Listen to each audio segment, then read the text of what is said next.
Alright, samantala, kumuha naman tayo ng latest na update mula naman sa ating kasama, si Jules Giang na nasa Manila Bay. Jules, kumusta na ang sitwasyon dyan? Magandang gabi sa inyong lahat, Princess. Dyan sa studio, patuloy pa rin na nakaantabay ang buong PTV crew dito sa may kahabaan ng Baywalk. Dito yan sa may Manila Bay. At ito nga ang ating second update para malaman nga natin ang mga bagong detalye sa pagdating nga ni Bagyong Ruby habang papalapit ito sa Metro Manila. Sa first update natin kanina, Princess, na nakita natin na medyo kalmado pa yung dagat. Sa ngayon din naman medyo kalmado pa rin, pero ang kaibahan ngayon mas malakas na yung ulan at yung lamig talaga lalong mas napapaigting niya yung atmosphere dito. At kanina nga nakita natin na bawal pa rin mamalaot yung mga bangka, bawal mangisda, at ngayon nga nakita namin kanina na wala ng mga bangka dito.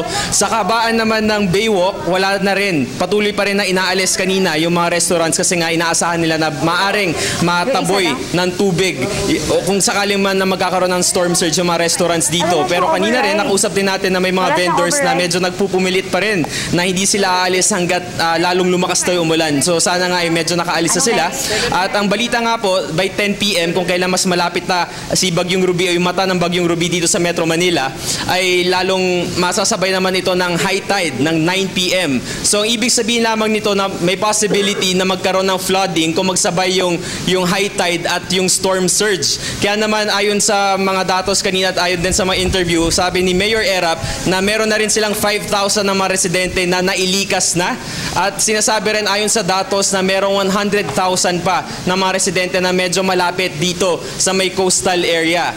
At nagpapasalamat din naman ng City Government ng Manila dahil ang dalawang universities dito tulad na lamang ng Universidad de Manila at ang pamantasan ng lungsod ng Maynila ay pumayag din na gawing evacuation center ang ilan sa kanilang mga lugar sa kanilang mga universities. Kaya naman patuloy pa rin po ang paghatid natin ng mga updates mula dito sa Manila Bay. Mamaya lilipat kami siguro sa mas malayong lugar kasi katabi namin ngayon ang Manila Bay, at kapag tumaas-taas ang alon medyo atras kami ng konti para makita rin naman natin yung kabuang view ng Manila Bay. Kaya naman mula dito sa Manila Bay kasama sila Dante Morada, Benson Bentayan, JB Basit.